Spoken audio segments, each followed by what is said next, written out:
Welcome to episode number 27 on the Voices of Boyle podcast. In this instalment, I'm joined by Mossie Martin, who most of you in the Irish trad scene will know as a very talented fiddle player. Mossie will talk to us about the vibrant world of Irish traditional music, and he will also share his story about his musical upbringing, some of the history of Irish music, and the importance of keeping this art form alive. The Irish trad scene in Boyle, as we know, is a well-established one, and it's important to keep it that way.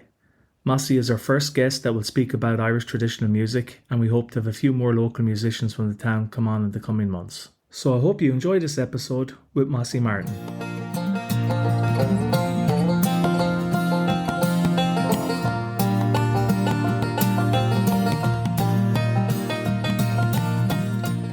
Mossie, what's the crack? It's been a very, very long time. I think it's been, 25 years maybe? Great to see you again, Carlo. Yeah, it's a long time. I have some great memories of underage football with you and with Boyle Celtic. The good old 90s. Yeah, the good old 90s. Absolutely. We had a great old team. What position did you play in on Boyle Celtic? Like, wasn't it right back? Centre half. Centre half. Yeah, so Alan Tiernan was right back. Alan was, and Darren Sufflin would have been centre as well with you, wouldn't he? He was, but in the first under 13 team, I think it was Kieran McKeown. Tessie, as we used to call him. That's Remember right. That? Tessie, yeah, that's right. Jeez. And do you remember making the final up in Ray McSharry Park against Merville? That was a big dude to get playing up in McSharry Park. It was huge because the pitch, as you know, the pitch back then was just like a carpet compared to what all the other pitches back in those days were like. You know, and we had linesmen. We did, yeah. We thought we were real pros back then. Yeah. But so I suppose, bring us back to the start, Mossie. Where are you from originally, or where's your family from originally? Yeah, well, I grew up in a townland called Derrynacoosin, which is a couple of miles outside the village of Keeju. And my parents bought a bit of land there and built a house there. And I suppose to go back a bit further, my mother, Susan Sweeney, who was from Enniskillen originally, she became a dentist. She was in UCD, and she ended up in Roscommon initially for about 6 months working as a dentist, and then she got moved up to Boyle in about 1976. So that's kind of the reason that the family is in the area, you know. Then my dad met her through mutual friends, and my dad is Tom Martin from Lucan, County Dublin. And he was always interested in the land. You know, he grew up working on farms around, at that time, you know, in the 40s and 50s. Lucan was a kind of a country town outside Dublin, and he grew up working on farms, picking spuds and saving hay and stuff. And so the two of them, you know, they were interested in growing their own vegetables and, you know, having the good lifestyle sort of stuff, you know. So there you were based in Keeju. That's outside. That's right. Outside Keeju. Outside Keeju, yeah. And you obviously then used to come into. Did you went to school in Boyle as well? I did. Yeah. I went to St Mary's. Yeah, that's right. And up until Leaving Cert. Up until Leaving Cert, yeah, from about 92 to 97. Okay. And we used to get the bus at Bridge Carter and Crossroads, and we'd cycle down to the Crossroads, leave the bikes, you know, locked to the gate. Myself and the brother Padjo. And get the bus, which came from Giva through Ballyfarnan and then went up through Corrigan Row and into Boyle. And it was a big deal. We could have gone to Drumshanbo. There was a bus that went to Drumshanbo as well, but Boyle was our town. Right. Do you know, our mum was the dentist in Boyle. Made sense then. And Boyle was our town, and that made sense, absolutely. I do actually remember as well, when you just said it there, I completely forgot Padjo, your brother. That's right. He was how many years younger than you? He's nearly 2 years younger. Yeah, I do remember. He played a bit of football, did he? He sure did. Yeah, he was in goals for Boyle Celtic for years. Jesus. Yeah. And he loved it. Loved it. So after you finished up in St Mary's, as it was back then, did you go on to college, or what did you do after that, or? So after St Mary's, a few of us said, let's go down to UCG, down to Galway for the crack. It's a great place to go, you know. And there was about 5 or 6 of us from that Leaving Cert year, and we'd all agreed to go down there. And only 2 of us ended up down there. John Brennan was the other lad that came down with me, and he was doing commerce and French, and I was doing commerce and Spanish. And Then there was one morning, he knocked on the door of me digs, about 9 o'clock in the morning. He said, come on, we're going to the pub, the student bar, I'm celebrating. I got a 3rd round offer to Trinity, So he fecked off from Galway as well. And it was just yourself left? So it was just myself left, yeah. That's John Brennan from out the road here, is it? Absolutely. Oh, right, okay. Yeah. Right. So you stayed in Galway for how many years? So Galway for 4 years. Okay. But one of those years was in Spain, doing Erasmus in Bilbao, a city in the north of Spain. Okay. And I'd kind of, I'd done a bit of Spanish with Frank Tivenin in St. Mary's. And I'd also done French with Mossie Martin. And I enjoyed both of them. I enjoyed languages. But I had this image of Spain and this kind of love for Spain that was kind of instilled through my grandparents. They used to go on holidays nearly every year to Spain. My grandfather loved the heat and the beach and everything, And I remember my mum going on holidays with them, maybe about 1985 or 1986, and she came back with these amazing sweets, exotic sweets and memories and stories and stuff. And my uncle, my mum's brother, he had lived in Salamanca for a while and Mexico, and he spoke fluent Spanish. And I have another uncle on my mum's side as well, who married a woman from Lanzarote, a Spaniard. So there was a bit of an affinity there with Spain. And of course, I fell in love with Spain when I got there, I loved the climate and the food and the people and the crack and the lifestyle. I do, yeah. I speak Spanish, fluent Spanish, yeah. Brilliant. Well, there you go. You're definitely immersed in it. I ended up marrying a girl from Barcelona. Ah, really? Okay. So we go over regular to Catalonia, Brilliant, okay. And, well then. So we kind of, we're mixing both cultures, the Irish and the Spanish culture. And do you have kids, children? We've 2 girls, yeah. Susan is 12 and Sophia is 9. Sophia, nice. Okay, right. And so they're both fluent Spanish speakers, and their mum speaks Spanish to them all the time. And that's a brilliant advantage, though, isn't it? To have bilingual. Yeah. It's something that I think if more of us when we were younger, I shamefully can't speak Italian. I should have. Yeah. I tried learning a few times, but I think you have to really make a big effort. And I think the best way would be maybe like you did, immerse yourself in that culture in the country. Yeah. Well, I was studying it for like 2 years in Galway before the Erasmus year. But still, when I got there, I remember ringing numbers from a notice board looking for a room to stay in. And I'd ring up and I'd ask slowly in Spanish, oh, excuse me, do you have a room available? And they'd answer back, blah, blah, blah, blah, blah, blah, blah. I'd be like, lost. Lo siento, puedes hablar más despacio, por favor? Can you talk slower, please? Yeah. And lost. So, and I'd be going into class every day, from September. And I remember coming out of a class in November. And at the end of November, I'm thinking, oh my God, I understood what went on. Must be a great for feeling. The first time, It was, yeah, absolutely. And you mentioned something there when I was chatting to you recently about a spiked drink in 2001. That played a big part. Tell us a bit about that. So I just finished college. At the end of the academic year in 2001, and I think it was August 2001. I was 21, and I went over with another musician. The 2 of us went on holidays for about 10 days. And we had a great time. We were playing music every day, and we were out every night. And when I came home, I didn't feel right. It was like the hangover wasn't lifting. And the second night after I came home, I had this kind of panic attack. I had a real bad feeling, and I kind of suspected, that my drink had been spiked or something. And the following day, I ended up in casualty in Sligo General Hospital.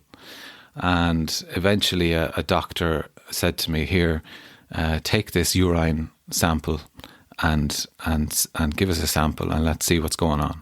And they found 3 things in my body that I hadn't taken: tricyclical antidepressants, PCP, and a Valium derivative.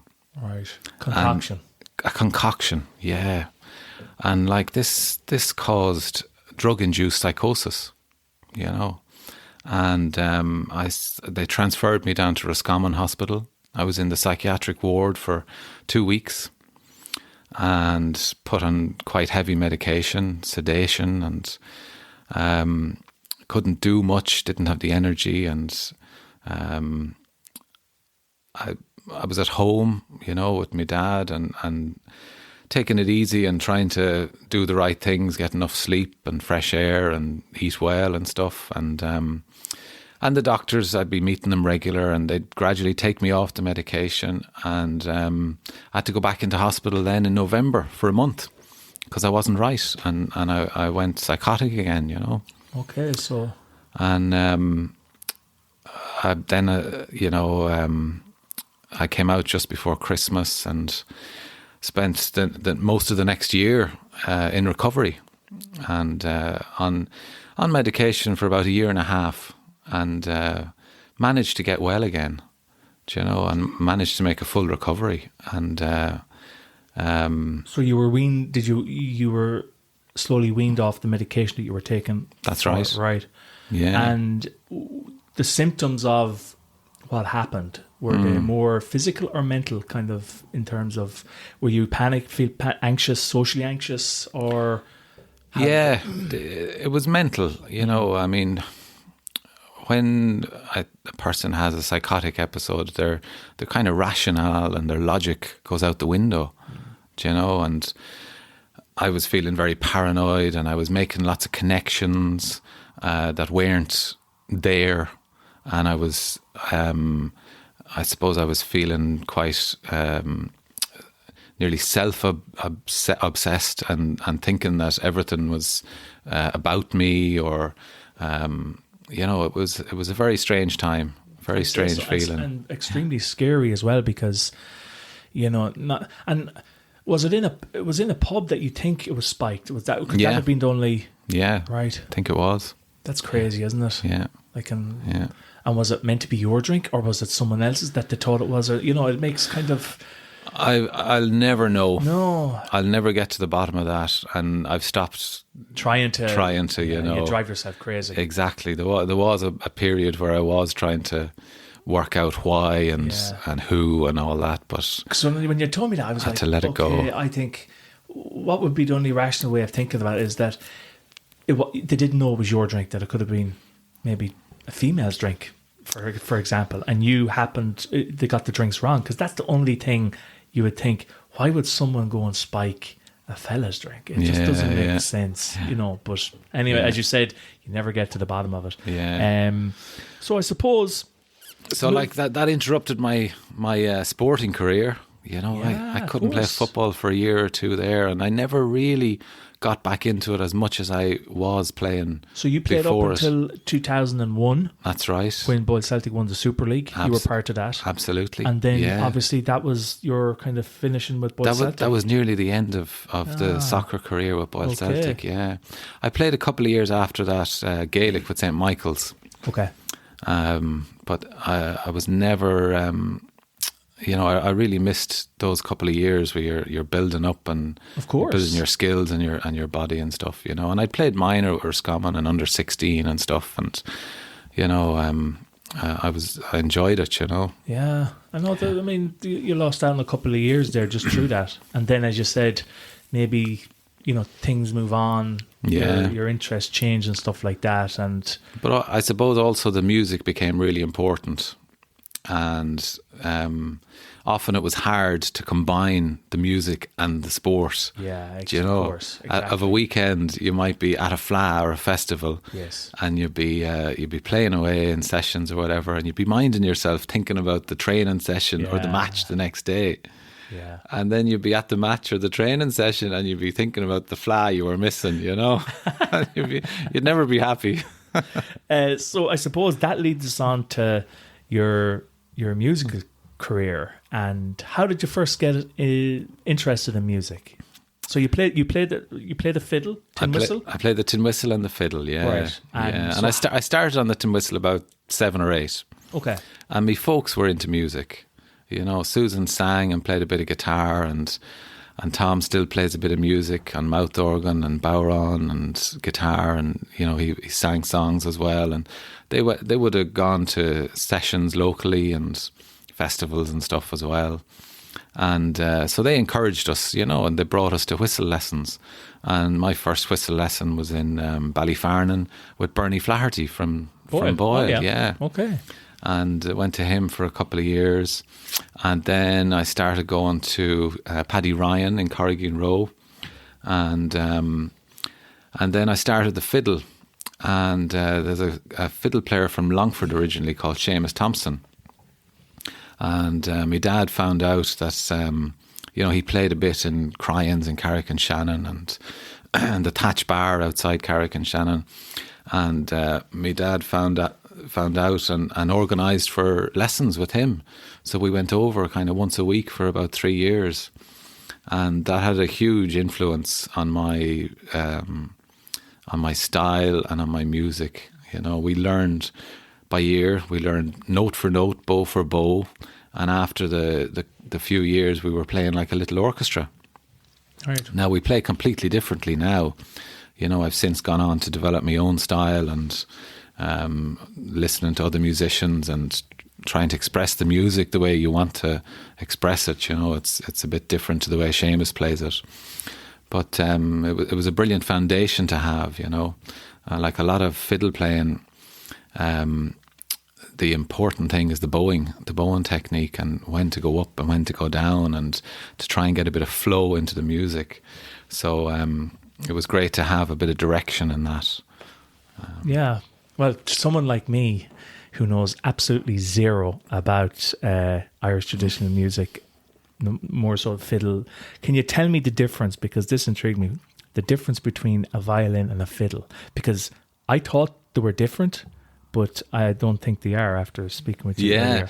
Well, it's a common question, you know, and a lot of people are confused sometimes, and sometimes the best way to answer it is that the difference between a fiddler and a violinist is about £500 a night. Yeah. And it's not the fiddler getting that money. Right, okay, so that makes sense, yeah. The violin is exactly the same instrument as a fiddle. But a violinist plays classical music or jazz or chamber music, and a fiddler will play folk music. It could be American folk, it could be Scottish traditional music, Irish traditional music, and we refer to that instrument as a fiddle. But it's the same instrument. The same instrument, exactly the same dimensions. They might choose different strings to get a different effect. Okay. Do you know? But it's the same. And would a fiddle player be insulted to be called a violinist, or vice versa? You know, because if you were to call someone by... yeah, well, I'd say a violinist would be insulted to be called a fiddler. Okay. Yeah. Right. And I would feel inadequate if you called me a violinist, you know, because I cannot do what violinists can do. Right. As in the genre of music you're saying. The genre of music. I cannot play Mozart and Beethoven and... Right. You know, Vivaldi and stuff. Yes, okay. You know. So there is that difference in style of music, right? And Irish traditional music has a rich history and cultural significance as well. So do you connect with the traditions and stories behind the tunes that you play, or do you just, as you said, you learned by ear, and you just belt them out, or do you have a connection with some of the, not all of them obviously, but some of the... yeah, absolutely. And the older you get and the more you learn about the music and the history of it, you know, the more connection you feel. And like this area is rich in musical tradition. You've got... You know, in the South Sligo region, you've got 3 really famous fiddle players who emigrated in the 1910s and the 1920s from this area to America, and they coincided with the recording era, and their records had a huge influence and all traditional musicians who heard them all over the country. So Michael Coleman, James Morrison and Paddy Kaloran, They're kind of like the holy trinity of Sligo fiddle playing or North Connacht music. And I would have listened a good bit to them and been influenced by them and learned the tunes that they recorded. And the tunes they recorded would form part of the standard repertoire of music of this area. And then you have a flute player by the name of John McKenna, who was a similar era, and he also emigrated, and his recordings have influenced all flute players since. You know, the likes of Matt Malloy and Seamus Tansey and Tommy Guihan and, the best flute players of today, they can all trace their music back to the John McKenna recordings. And he was from Arigna, the Leitrim side of Arigna Mountain. And if you go back further, then, of course, you have Turlough O'Carolan, who was born in 1670 in Nobber in County Meath. But his family came to Ballyfarnan, where his father worked for the McDermott Rowe family. They had the big house there, Alderford House. And he fell blind as a teenager, O'Carolan, and the lady of the house sent him to a local harper to give him a trade.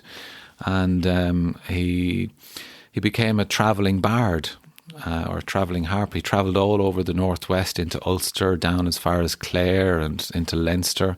And he composed songs for his patrons. But the songs have not really survived. But what has survived is his music, because his melodies were so good. And they were a bit of a mix of traditional Irish music and the pop music of the day, which at the end of the 1600s, beginning of the 1700s, the pop music then was Baroque music. And he'd hear this Baroque music in the big houses that he went to visit. It might be played on a harpsichord or a piano. And he was really influenced by Italian composers like Vivaldi and Corelli and Giovanni. And some of his pieces are very Baroque in style. He's got one called O'Carolan's Concerto, a really famous tune. And so his tunes are, they're part of the heritage of this area. And you've also got people like Josie McDermott, who played the flute and the saxophone, and he didn't compose a lot of music, but the music he did compose became really well known in the tradition. He also wrote a few plays and composed a few songs, and he was almost a professional musician for much of his life, and he travelled all over the country to flas and festivals. And then you have we've other great musicians in the area, the likes of John Carty and Tommy Guihan, who are well known all over the country in traditional music circles, And further abroad, I think John Carty would be known further abroad as well, would he? Absolutely. Yeah. But as we were saying as well, Boyle has a rich history in the trad session over the years. You had the Cayley House on the Crescent. That's no longer there, obviously. But, that was, I think, the focal point for a number of years. And I think, did it start, I'm not sure, I can't remember, but was it the Graham sisters initially started and then they moved to the Cayley House, or was it the Cayley House and then it went up to the Grahams? I'm not sure if that's it's something I need to find out more about, but again, because I don't know much about the industry, it wouldn't be on my forefront to find out. But the likes of Bernie Flaherty and Jerry Morris and Anne Comboy would know much more about that than I do. It was their parents' pub. Wasn't that's right. It? Jerry and Anne's parents' that's pub. Right. But you're right. It was a focal point for traditional music in the area. Yeah, and they encouraged it, and they had regular sessions. Yeah. And now it's obviously Dodds has the folk night on is it the first Thursday of every month, I think, which is a great to see that coming back. But you've played in Boyle over the years, have you? You'd have played. We used to come in when I was a teenager. We used to come in and play in the Railway Bar. There used to be a session in the Railway Bar with Seamus Thompson and Anne and sometimes Jerry Morris would be there as well, and Francis Gaffney on guitar, and then more recently I played in the Boyle Arts Festival in 2019. I launched a CD there, a great night in Clark's Bar, and there's a regular, I think it's a fortnightly session in Dodds on Friday nights. So I'd make it down to an odd one of those. That's during right. the It year. was on there. We were at it there last Friday night. It was Yeah. there was a few of them in there. So you've been doing music. You've been playing full time. You also teach as well, don't you? That's right. Yeah. So tell us a little bit about that. So I was working in the golf club in Carrick and Shannon. I was cutting greens and tee boxes and stuff, and actually really enjoyed it. And I'd heard about this course in Drumshanbo, which was established in 1997. And it kind of grew out of the success of the Joe Mooney Summer School, which is probably the best week of the year in Drumshanbo. And it's one of the best known summer schools of traditional Irish music, song and dance. And the organisers of the summer school and the principal of the secondary school at the time, they said, why can't we do something all year round? Provide a course or something like the Joe Mooney Summer School. So they set up this PLC course in 97. And Paddy Ryan was teaching it then from 2000. And in 2006, he retired. And the job came up. And I was cutting greens. And about 11 o'clock during the break, went home to Carrick, got a quick shower, put on the suit, did an interview. And half an hour later, I was back cutting greens. And a couple of days later, I got a call that they'd offered me the job. And I didn't know it at the time, but it was pretty life-changing because, I've been there ever since 2006. And people come from all over the country to do this course. It's like an introduction to traditional Irish music, song and dance. And people of all ages, all levels, complete beginners, people who have been playing a few years, they're all welcome to do the course, and all instruments. So I've been happily doing that since 2006. So did that spur you on then to kind of create your own music? Because I know you have CDs and you've created your own stuff. And was that the kind of impetus that kind of showed you that, okay, I can go and do something on my own? Because you also have a YouTube channel that you upload some content to. Yeah, not really. I had that dream ever before getting the job in Drumshanbo and stuff, and I suppose a lot of musicians have a dream of producing an album at some stage, or going on a tour, or performing in nice theatres and stuff. So there was a couple of things that happened down through the years. One important thing was the Leitrim Equation project that Leitrim County Council initiated, and they recognised that one of their valuable things in County Leitrim was the tradition of music, song and dance. So they invested in it, and they created a residency, and they invited Lunasa to come to the county over a period of 18 months for several visits. And they visited all the local sessions, schools, nursing homes, communities up and down the county. And as part of the project, they produced a double CD at the end of it with local musicians. And they also did a little composition workshop. So myself and my dad recorded a track for that album, and that was kind of my first experience of, a professional kind of setup. We recorded in the Glen Centre in Manorhamilton, and we had a great couple of nights launching it in Carrick and the Button Factory in Temple Bar. And then after that, they invited Dervish, the band Dervish, to do an 18-month residency in County Leitrim. And I remember meeting Dervish for the first time in a session in Drumshanbo, and then the next day they came up to the music course I was teaching, and we had a chat with them, and they played for us, and they did a little concert for the secondary school. And then shortly after that, the fiddle player, a guy called Tom Morrow from, I think he's near Carrigallen, County Leitrim. So his wife was having a baby, and they had a tour to the Netherlands. A week-long tour.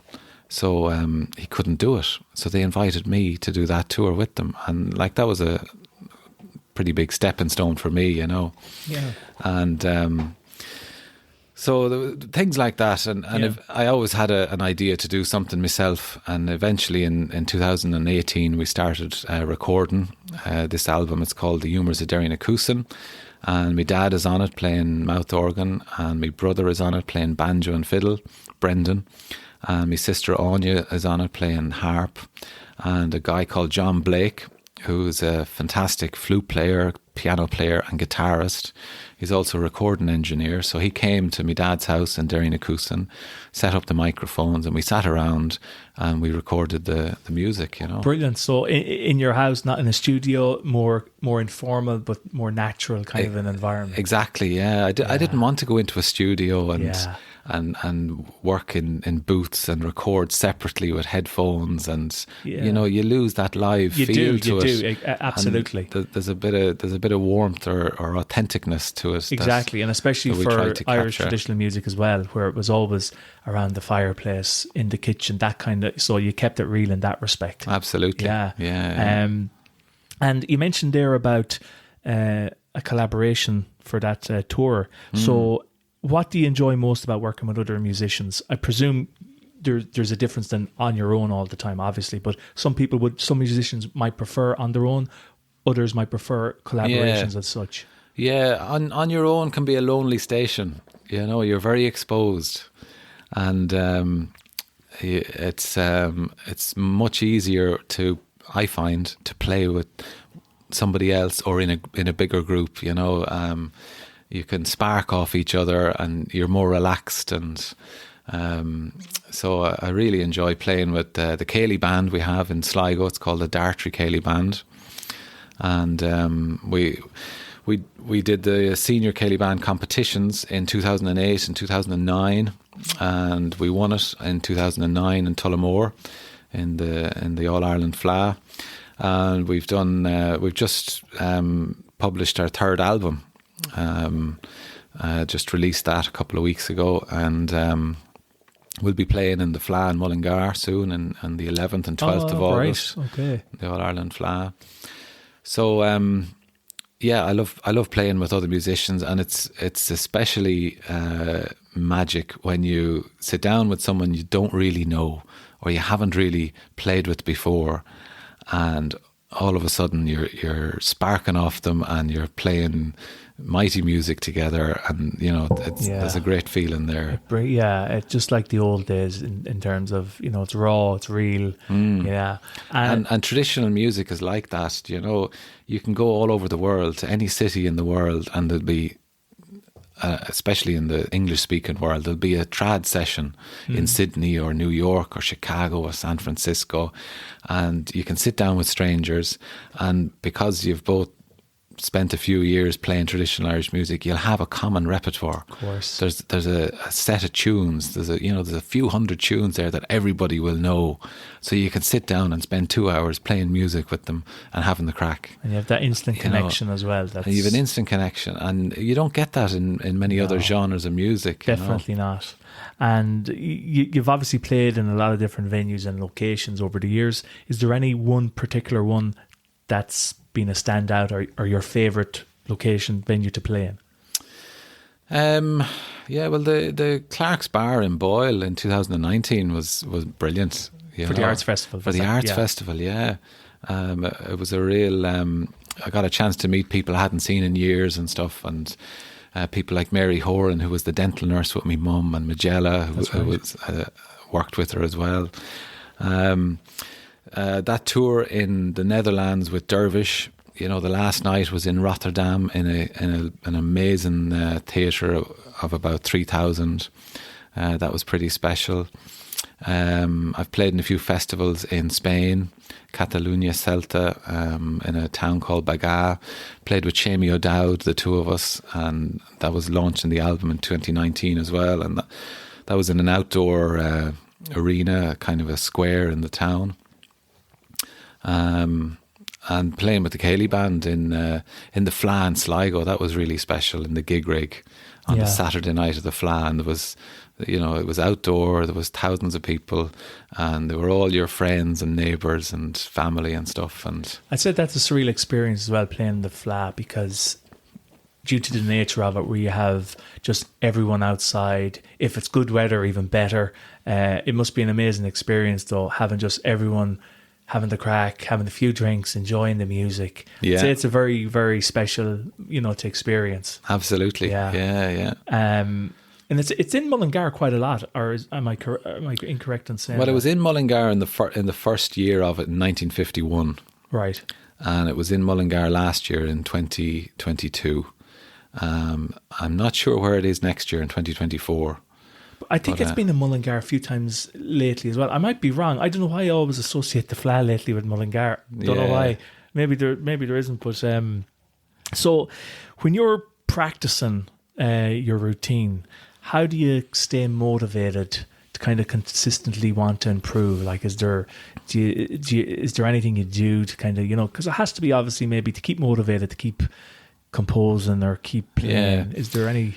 Well, I mean, in traditional music, you're always learning tunes. There's always new tunes to be learned. You're usually listening to other musicians, new albums coming out, and you might hear a tune that you enjoy and you think, I want to learn that tune, and that keeps it fresh all the time, and we've been doing that since you started, since you were 8 or 9, and I don't think that process ever ends.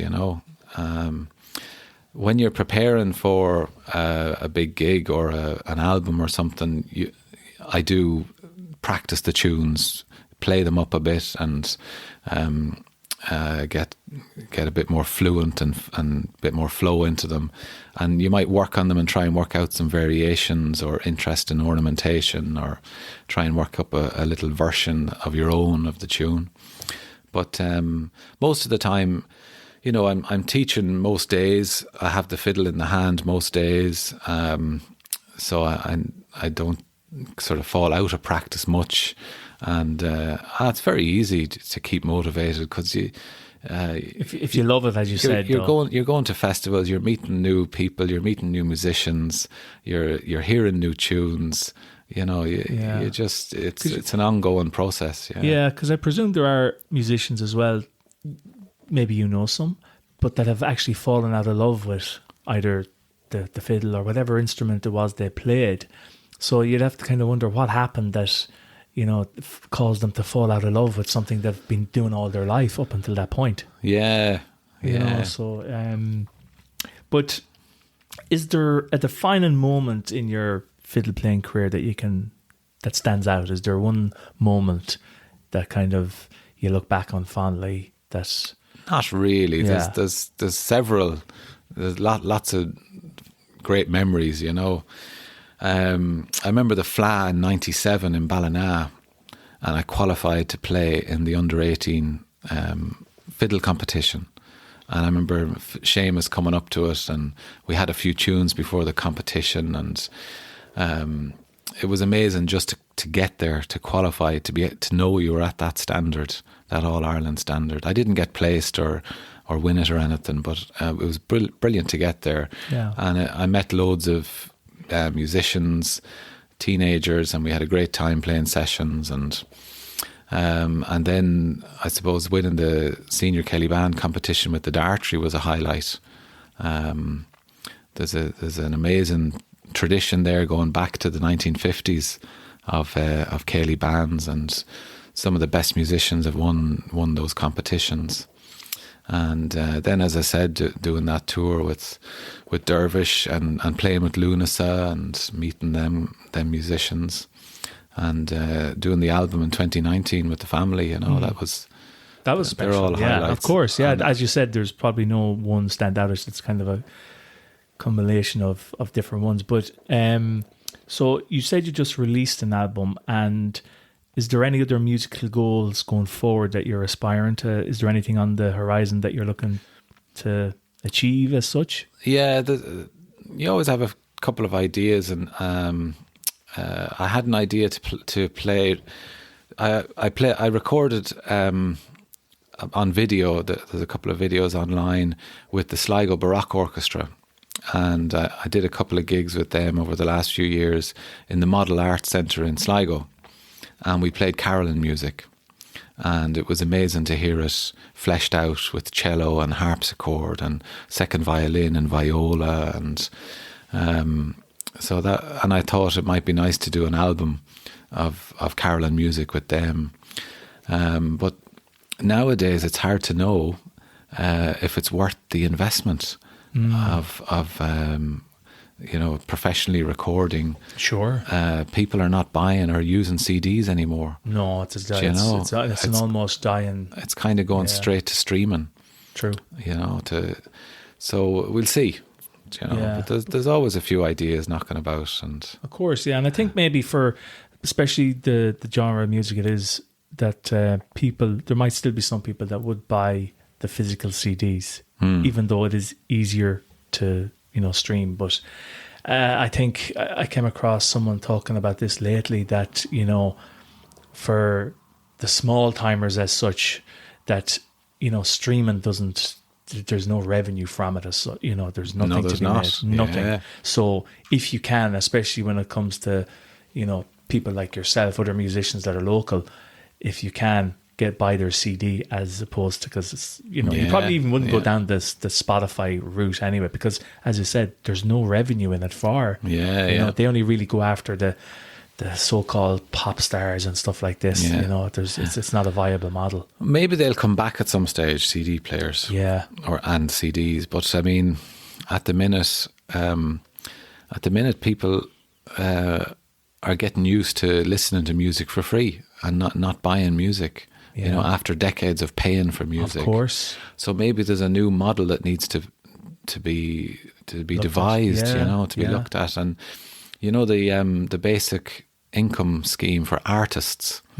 There's a pilot scheme at the moment. I think it's a 3-year scheme, and they're paying artists a weekly wage, and that takes the pressure off.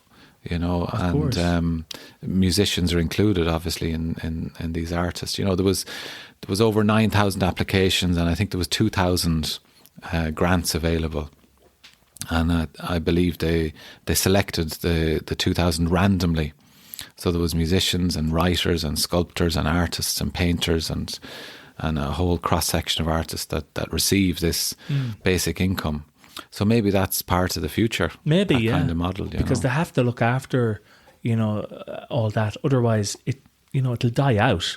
Even though, as you were talking about earlier, there's no sign of the Irish traditional music, especially with what you're teaching over in Drumshanbo and them courses, that there's a great interest in that. So, it's important to keep that going. Absolutely. So I have here in front of me a copy of your CD. And you mentioned the first track. The first track is 2 jigs that I composed. The first one I called after my mother, Susan Sweeney, and the second one after the townland we grew up in. It's called the Humours of Derrynacoosan. And there's lots of tunes in the Irish tradition called the Humours of somewhere. You got the Humours of Ennistimon and the Humours of Whiskey and the Humours of... there's a good few other tunes called the Humours. So I thought we'd just add another one to the pile. Yeah. Well, what we're going to do is we're going to play that for the listeners so that they can hear that track, and we'll come back after. Great stuff.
So that was great. I hope you enjoyed that little track from the album.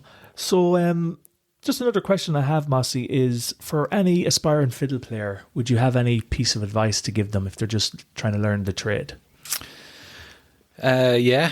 I suppose I would suggest that they try and build up some kind of bowing technique.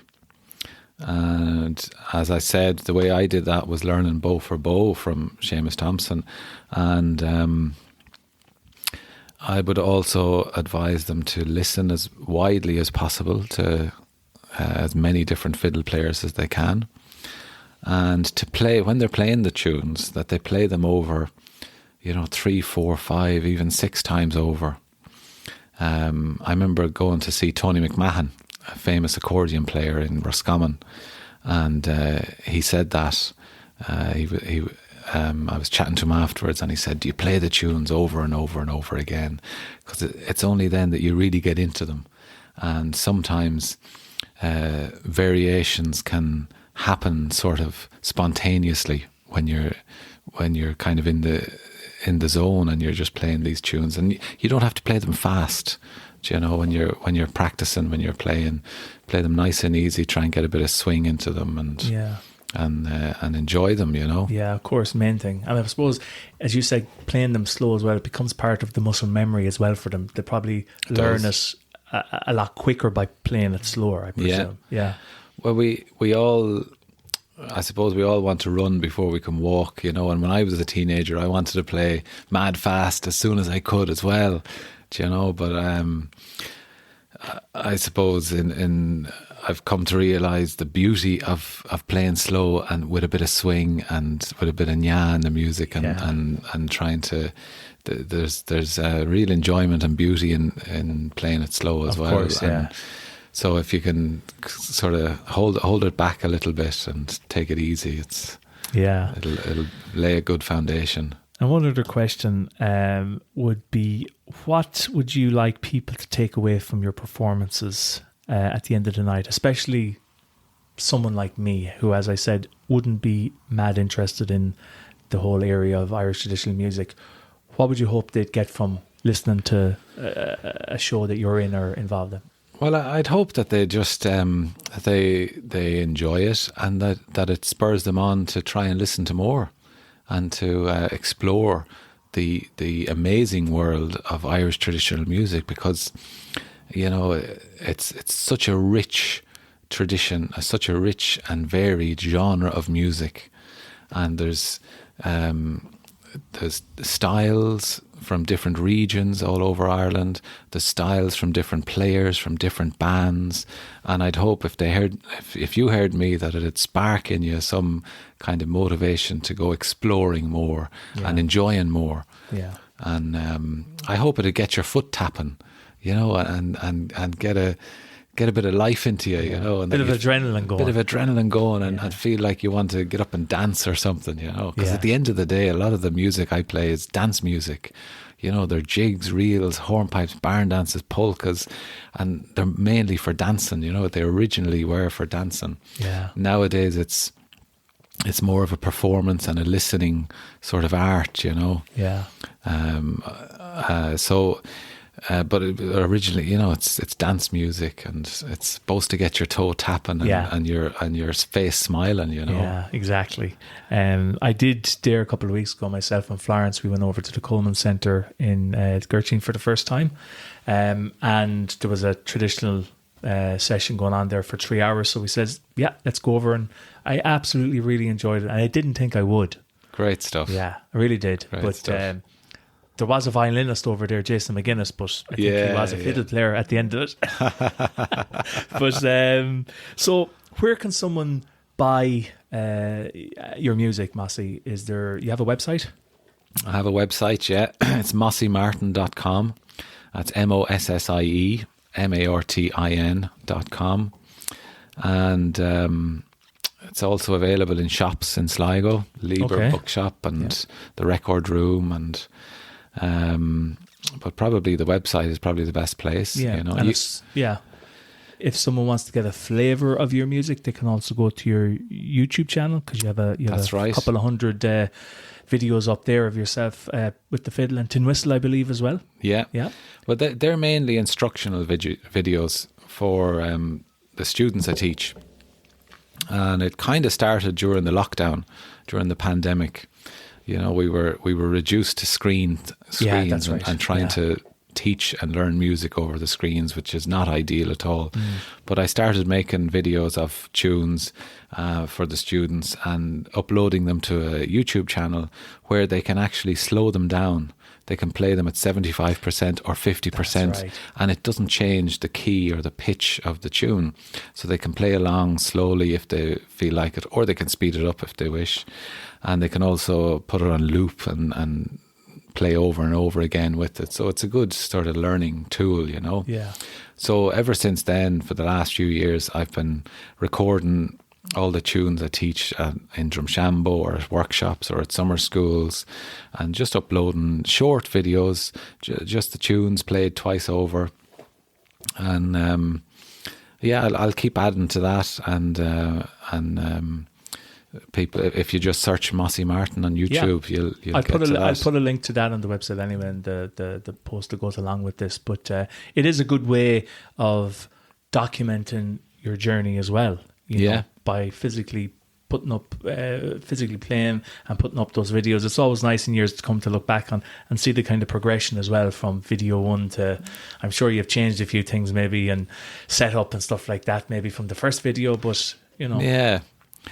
I tend to record them fairly relaxed. I don't play them at full speed or anything like that, and try to play them just nice and clear so people can pick them up fairly easily. You know? So before we wrap up, I suppose, is there anything else that you'd like to touch on that we haven't already?